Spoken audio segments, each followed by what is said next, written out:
తరలి రాద తనే వసంతం తన దరికి రాని వనాల కోసం తరలి రాద తనే వసంతం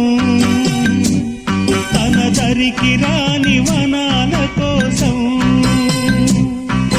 గగనాల దాకా అలసాగకుంటే మేఘాల రాగం ఇలా చేరుకోదా తరలి రాద తనే వసంతం తన దరికి రాని వనాల కోసం